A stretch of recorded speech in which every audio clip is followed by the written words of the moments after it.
Thank you Mehta ji.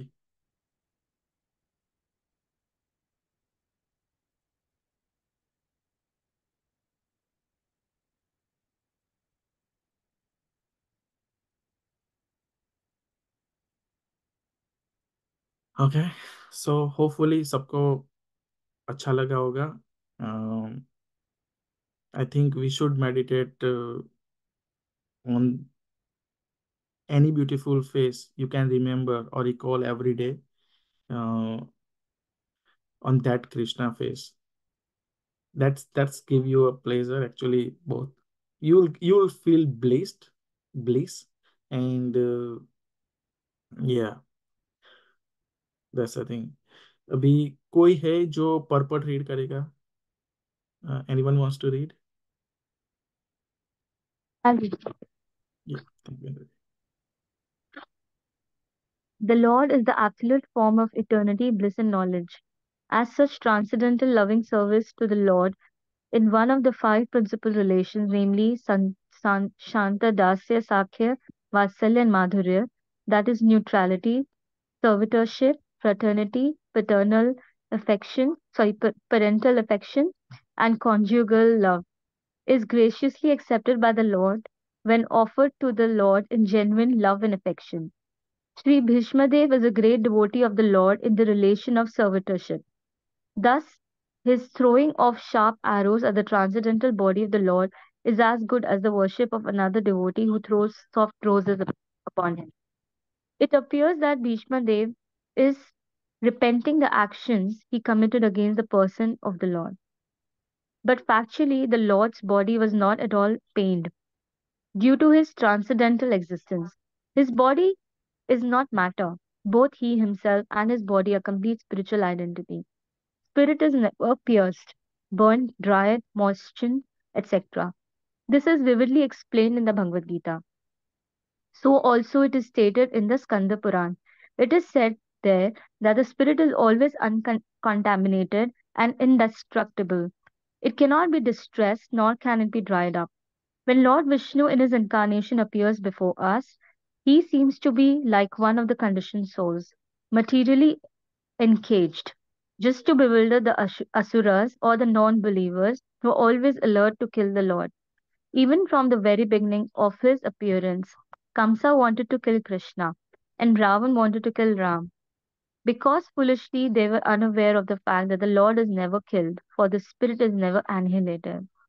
Therefore, Bhishma Dev's piercing of the body of Lord Krishna is sort of bewildering problem for the non-devotee atheist.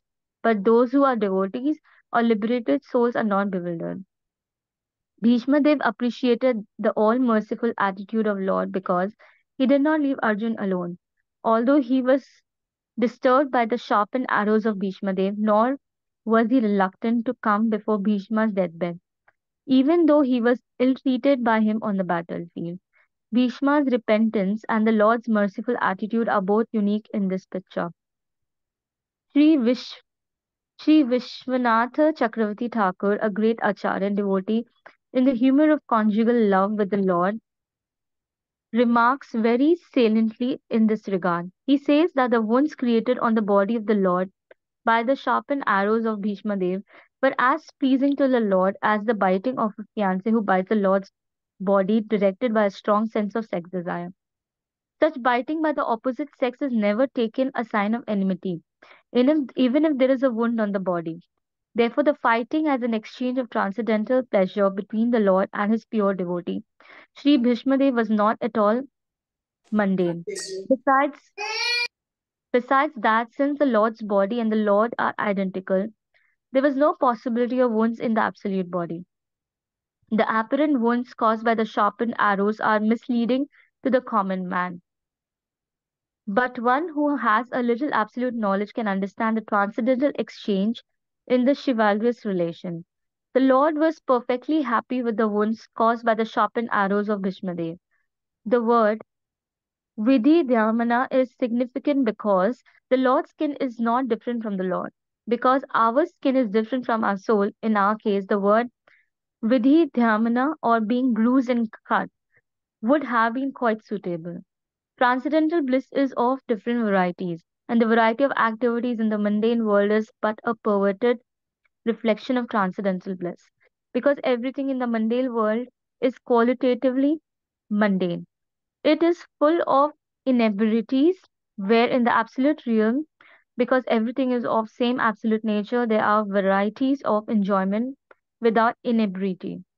The Lord enjoyed the wounds created by his great devotee Bhishma Dev, and because Bhishma Dev is a devotee in the chivalrous relation, he fixes up his mind on Krishna in that wounded condition. Hare Krishna.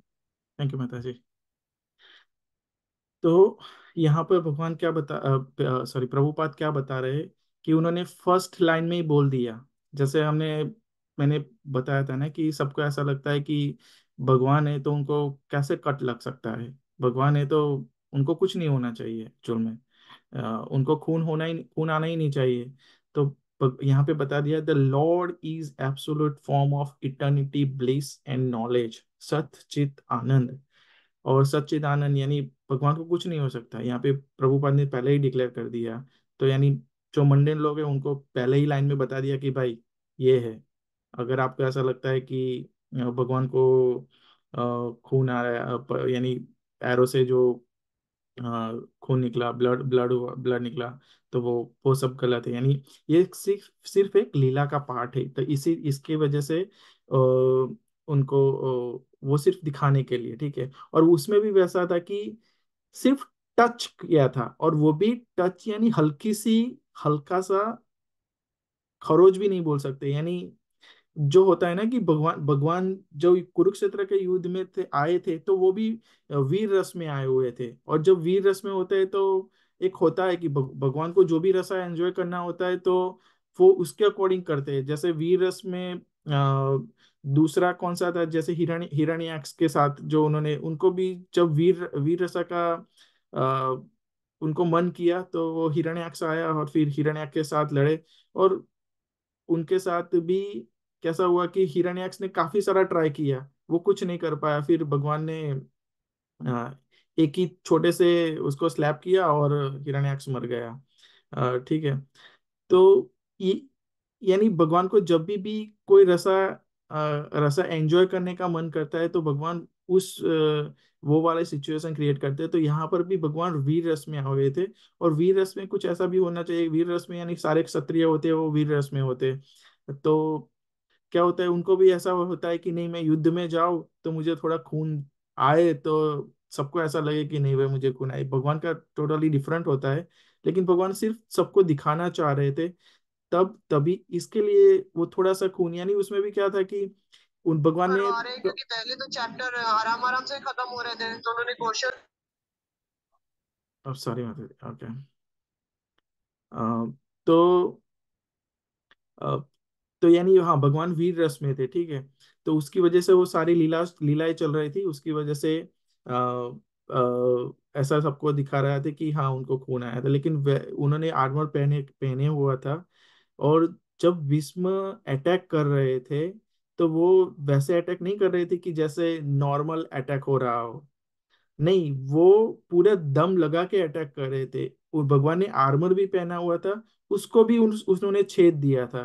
और छेद के थोड़ा सा touch हुआ था, हल्का सा एकदम। तो और भगवान है तो वो भी एंजॉय कर रहे थे, क्योंकि क्या है कि वो एक भीष्म देव थे, वो दास्य रस में थे। और भगवान थे वो वीर रस में एंजॉय कर रहे थे। तो जो भी भगवान जो भी भीष्म देव एरोस जो मार रहे थे, तीर चला रहे थे, तो वो भगवान एज ए, यहाँ पे बता रहे हैं ना सिद्धाउपाद, who throws soft roses upon him, यानी भगवान उसको ऐसे एक्सेप्ट कर रहे थे। यानी दोनों भगवान उसकी मजा ले रहे थे, ठीक है।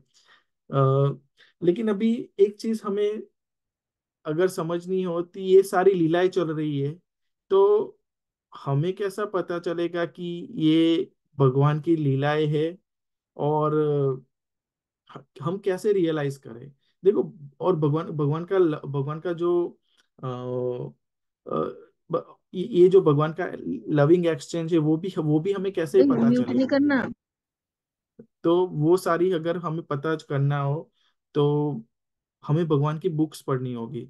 जो भी सारे स्क्रिप्चर्स बताए गए, चैंटिंग करो, अगर वो सारी चीजें हम करते हैं तो हम भगवान को पहचान पाएंगे और भगवान की सारी लीलाओं को हम समझ पाएंगे, ठीक है। अभी देखो, भगवान का लव, भगवान का प्रेम और डेमी गॉड का प्रेम, वो है ना, डिफरेंट होता है, वो हमें समझना चाहिए। क्योंकि क्या होता है कि भगवान कुछ भी देंगे तो वो इटर्नल होगा, और डेमीगॉड कुछ भी देंगे तो वो टेम्पररी होगा। अगर डेमीगॉड ने कोई भी वरदान दे दिया कि हाँ भाई, तुम इस जन्म में उड़ पाओगे, तो वो सिर्फ ये जन्म के लिए ही होता है, वो टेम्पर, जैसे मर गए वो बात खत्म, वरदान खत्म हो गया, ठीक है। और भगवान का लव होता है, वो क्या होता है, वो स्पेशल होता है। और वो जो भी देते हैं वो परमानेंट होता है, ठीक है। जैसे और भगवान का जो लव है ना, वो सबके लिए कैसा होता है, स्पेशल होता है। हमें ऐसा लगता है कि नहीं, भगवान है ना जो हमें लव कर रहे हैं ना, वो सबके जैसा ही है, नहीं वैसा नहीं है। भगवान का हर एक एंटिटीज के लिए, जो लिविंग एंटिटीज है, उनके लिए उनका लव स्पेशल होता है। जैसे जो गोप कुमार थे ना, तो वो यहाँ पे उन्होंने तो भगवान के साथ काफी एंजॉय किया पृथ्वी पर, लेकिन जब वो वहां से ऊपर गोलोक गए तो भगवान ने उनको गले लगा लिया। और जैसे ही उनको गले लगाया ना, एक एक करके, तो सबको पता चला कि नहीं, भगवान जो लव करते थे, हमें उनको ऐसा लगता था कि भगवान सबके लिए एक जैसा ही लव करते, लेकिन जब उन्होंने भगवान ने उनको गले लगाया, तब जाके उनको समझ आया कि यार, नहीं, भगवान का ये लव तो टोटली डिफरेंट है और मेरे लिए स्पेशल है। तो वो सारे लोग अनकॉन्शियस हो गए थे, ठीक है। और भूरीजन महाराज ने जो अपनी जपा की बुक है, तो उन्होंने बताया कि कृष्णा का जो लव होता है ना, वो क्या बताया, it's natural for Krishna to love everyone. अभी ये वर्ष में जो बता रहे हैं कि भगवान को एरोज सारे लगे, यानी धूल उड़ रही थी, सारा कुछ भगवान पे डस्ट हुई लगी हुई थी। तो भगवान कितने ब्यूटीफुल है, उसके बारे में है ये सारा कुछ। तो अगर हमारे पर धूल लग जाए तो घर में से तो पहले तो बीवी घर में आने ही नहीं देगी, ठीक है। आ, और बोलेगी ये क्या करके आए हो। जैसे हमारा छोटा बच्चा भी होता है, अगर वो बाहर से खेल के आता है और थोड़ा सा भी गंदा होके आते हैं, तो हम उसको पहले नहलाने भेज देते हैं और काफी सारा डांटते हैं उसको। लेकिन भगवान के केस में अलग है, कि भगवान पे ये जो धूल भी लगी थी वो भी अच्छी लग रही थी, यानी भीष्म देव को वो भी अच्छा लग रहा था। एक दूसरी स्टोरी बताओ कि अ, यानी भगवान पे कुछ भी डाल लो, कोई भी कपड़ा डाल दो भगवान पे, यानी हमारे घर पे लड्डू गोपाल है, तो जब तक बॉक्स में सारे कुछ कपड़े रहेंगे तब तक वो ठीक ठीक लगेंगे। जैसे ही वो भगवान पे चले गए तो वो एकदम से अच्छे लगने लगेंगे। यानी ऐसा नहीं है कि भगवान को 100 मोती वाली माला पहना दो, सबसे रेयर ज्वेल उनको पहना दो, तो ऐसा नहीं है कि उनकी वजह से, ज्वेल की वजह से भगवान अच्छे लगेंगे, नहीं। इस भगवान के केस में टोटली उल्टा होता है कि उन पे जो भी लगाओ, वो उसकी उस वो चीजें अच्छी लगने लगती है, यानी उसकी उसकी शोभा बढ़ जाती है, ठीक है। जैसे भगवान ने मथुरा गए थे, तब तो जो हाथी मारा था उन्होंने, वो युद्ध के टाइम पर, तो उन्होंने जब हाथी का एक दांत निकाल दिया, तो क्या हुआ कि उसके जो ब्लड आया वो भगवान पे गिरा, तो वो ब्लड ब्लड की वजह से भी भगवान बहुत अच्छे लग रहे थे। यानी उन अगर हम नॉर्मल इंसान की तरह के देखे, किसी का ब्लड लग जाए तो हम साफ करने दौड़ते हैं और वो हमें घिन आने लगती है उसको देख के। लेकिन यहाँ पे टोटली केस उल्टा था। फिर यशोदा माता थी, तो उनका क्या था कि जब भी वो गाय चराने जाते तो पहले वो तैयार करके बेचती थी। तो थोड़ा सा तैयार किया, फिर बोले कि, फिर वैसे जैसे भगवान जाने लगे तो फिर बोलती कि नहीं, वापस आओ, मैं थोड़ा और तैयार करवाती करती हूँ, थोड़ा और डेकोरेशन करती हूँ, थोड़ा और ये लगाती हूँ, ये ज्वेल लगाती हूँ, वो लगाती हूँ। वो थकती ही नहीं थी और वो सेटिस्फाइड ही नहीं हो रही थी। यानी भगवान को कुछ भी चाहे तो वो वैसा ही इतना अच्छा लगता था। फिर वो जब जंगल में जाते अपने फ्रेंड के साथ, सारे गोप कुमार के साथ, तो उनको ऐसा लगता है कि यार, यशोदा माता ने इतना क्या लगा दिया है। तो वो सारे ज्वेलरी निकाल देते, फिर वो पत्तों से और फूलों से भगवान को सजाते, डेकोरेट करते, तो भगवान उसमें भी अच्छे लगते। फिर वो जब घर पे आते तो सारी गोपियां थी, वो भगवान को नहलाने के लिए बेथिंग करवाती। तो फिर वो सजाने के लिए वापस भगवान को सजाना स्टार्ट कर दे। वो भी इतना सारा टाइम खींचती थी, क्योंकि एक पहना है चीज, तो उनको लगे कि नहीं, अभी भी कुछ कमी है, अभी भी कुछ मैं नया लगाऊं, अभी भी कुछ नया है। यानी वो भगवान है ना, इतने अच्छे निखरते ही जा रहे, निखरते, कुछ भी लगा लो उस पे, वो भगवान अच्छे ही दिखते हैं। ठीक है। अभी ये दूसरे पैराग्राफ में Lord Vishnu in his incarnation appears before us, like seems to be like one of the conditioned souls। तो ये क्या बता रहे हैं कि विष्णु भगवान जैसे भी पृथ्वी पर आते हैं तो वो क्या करते हैं कि वो as appear as a normal person. वो नॉर्मल पर्सन क्यों आते हैं? क्योंकि जो असुरास होते हैं ना, वो तो ताक लगाए ही बैठे होते हैं कि वो आए और उनको मार दे। उनको तो ऐसा लगता है कि ये भगवान है ही नहीं, तो यानी क्या करते हैं, वो नेचुरली ऐसा करते हैं। तो क्या होता है इससे कि जो असुर है वो उनको डायरेक्टली वो मार सके, क्योंकि असुर को ऐसा लगेगा ये कुछ नहीं कर सकता। जैसे कंस को जब मारा तब तो भगवान 9-10 साल के ही थे, तो उनको ऐसा, कंस को ऐसा लगता था नहीं, ये भगवान है ही नहीं। तो वो नेचुरली अट्रैक्ट होते हैं और भगवान को मारने जाते हैं और फिर वो मर जाते हैं। यानी भगवान ये सारी कुछ लीलाएं बताते हैं, करते हैं। ठीक है। लेकिन जो दूसरा क्या बताए, therefore, Bhishmadev's piercing of body of Lord Krishna is sort of bewildering problem for non-devotee atheist। तो ये क्या बता रहे हैं कि जो एथियस्ट हो गए उनको तो ऐसा लगता है कि भगवान को खून आ गया, भगवान को खून आ गया। अरे नहीं, भगवान की बॉडी सच्चित आनंद है, वो सुपर सोल है। सुपर सोल को कुछ नहीं हो सकता। जो वो वर्स है ना, नैनम छिंदति शस्त्राणि नैनम दहति पावक न न चैनम कलेन्द्यन तापो न शोष्यति मारुत। यानी सोल को अगर काट नहीं सकते बाय वेपन, जला नहीं सकते, भिगा नहीं सकते और सुखा नहीं सकते। अगर सोल को नहीं कर सकते तो भगवान तो सुपर सोल है, और वो तो सारे सेंसेस से परे है। उनको अधोक्षक भी बोला जाता है ना, तो वो सारी सेंस से परे है। तो उनको क्या कोई एरो काट सकता है? कुछ नहीं कर सकता, कुछ नहीं हो सकता भगवान को, क्योंकि भगवान अल्टीमेटली सुप्रीम लॉर्ड है। ठीक है। तो ये सारी चीजें बताई गई है। और दूसरी चीज, मटेरियल वर्ल्ड में यहाँ पे, जैसे ये जो वर्ष में बताया गया, ये लाइन में बताया गया कि वो ऐसा सोचते हैं कि भगवान आते हैं तो पॉलिटिक्स भी करते हैं। उनको तो ऐसा ही लगता है ना कि भगवान पॉलिटिक्स करते और सबको मार देते, ऐसा ऐसा ऐसा बताया गया है। तो लेकिन वैसा नहीं है।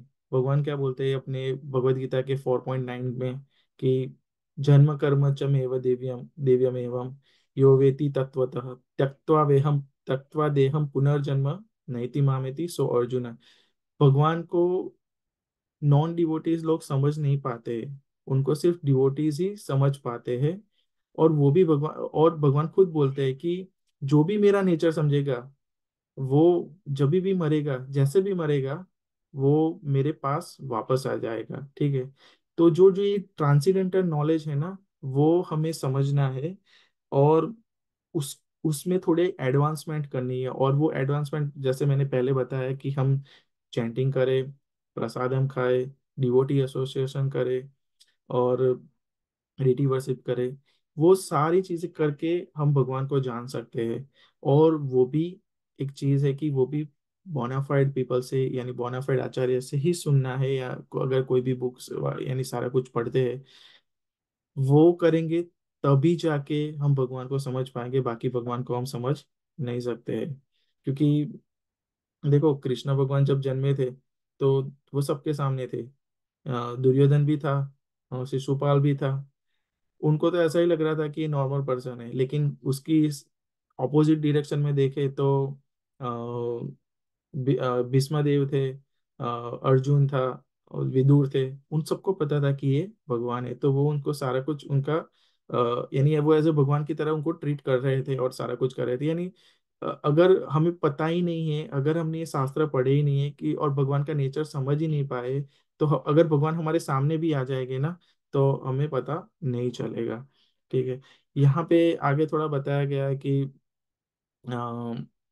ये जो एरोज आ रहे थे ना, तो श्री विश्वनाथ चक्रवर्ती ठाकुर ने बहुत अच्छे से तरीके से बताया है कि एक एग्जाम्पल के तरीके, the Lord Bhishma they were pleasing to Lord as biting of fiancé who bites the Lord's body directed by uh, strong sense of sex desire. Such biting by the opposite sex is never taken as an enmity even if there is a wound on the body. तो भगवान को जो arrows, जो तीर लग रहे थे, तो भगवान ऐसा नहीं समझ रहे थे कि भाई भीष्म देव मेरा दुश्मन है। नहीं, वो इसको एज अ डिवोटीज का लविंग एक्सचेंज की तरह उसको एक्सेप्ट कर रहे थे। ठीक है। तो भीष्म देव यहाँ पे इन द एंड बताते हैं कि उनको वो वाले भगवान में उनका, he wants to fix up his mind into that wounded condition. ठीक है। तो बस यही है। इसके साथ मैं ये यहाँ पे we end up this verse. If anyone have any questions.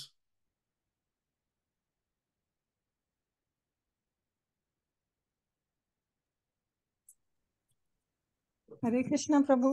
हरे कृष्ण माता जी। या जैसे आपने बोला प्रभु, श्री राम की क्या क्वालिटीज हैं जिनके लिए वो जाने जाते हैं? आई आई नो आपने नहीं बात करी, बट मैं जस्ट ऐसे ही पूछ रही हूँ। श्री राम मर्यादा पुरुषोत्तम भगवान, वो और अपनी अ, मर्यादा पुरुषोत्तम है।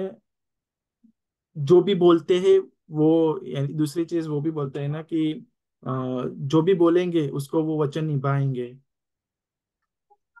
हम्म। पेशेंट, टॉलरेंट, है ना, हाँ। हम्बल, सारी क्वालिटीज हैं उनमें। मतलब हम्म। उनके लिए हम जानते हैं कि हम्म। दीज क्वालिटीज हैं, उन्होंने बहुत अच्छे से उनको निभाया है ना, हम्म। ऐसी हमारी अंडरस्टैंडिंग रहती है। हाँ हाँ। बट मैंने एक लेक्चर में सुना था कि ये क्वालिटीज स्पेशल नहीं है, क्योंकि ये क्वालिटीज श्री राम दिखा रहे हैं, इसलिए ये क्वालिटीज स्पेशल बन जाती हैं, क्योंकि वो ये हम्म। पोर्ट्रे कर रहे हैं। जैसे आपने हाँ। बताया कि हम्म। भगवान जो ऑर्नामेंट डाल रहे हैं वो सुंदर लगता है क्योंकि वो भगवान ने डाला। तो ऑन हम्म। सिमिलर लाइंस कि जो क्वालिटीज भी वो दिखाते हैं वो सुंदर बन जाती हैं क्योंकि वो भगवान दिखा रहे हैं। Just wanted to add. या हाँ माता जी, हाँ। वही वही होता है कि भगवान, एक तो सबसे पहले वो कोई भी कोई भी रूप में आते हैं तो कुछ क्वालिटीज उनको बता दिखानी होती है। यानी जैसे आपने बताया कि ये जैसे राम भगवान की कुछ क्वालिटीज अलग थी, तो सारे जो सबसे दो दो चीजें, एक तो वो रसाज एक्सचेंज करने आते हैं, और हर एक रस उनको जो भी टाइप का रसा एंजॉय करना होता है। जैसे चैतन्य महाप्रभु के रूप में जब आए थे, तो उनको एज ए डिवोटीज का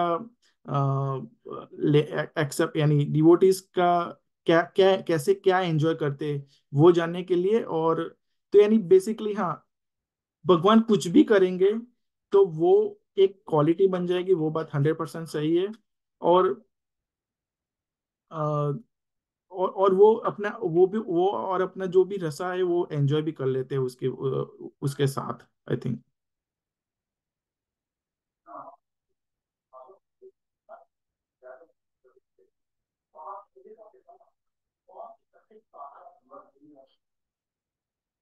Is anyone else having anything else to say or add up, or any questions or comments?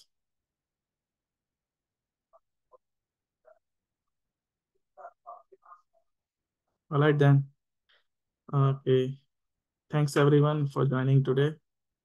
And yes, मुझे एक चीज बतानी है कि मैं थोड़ा सीख रहा हूँ, तो अगर आपको कोई लगे कि इस साइड में यानी कोई पर्टिकुलर एरिया में मुझे इम्प्रूव करना चाहिए, तो please give me feedback so that I can start working on that as well. Thank you everyone. Will see you on Monday again. Hare Krishna. Hare Krishna प्रभु। हरे कृष्णा।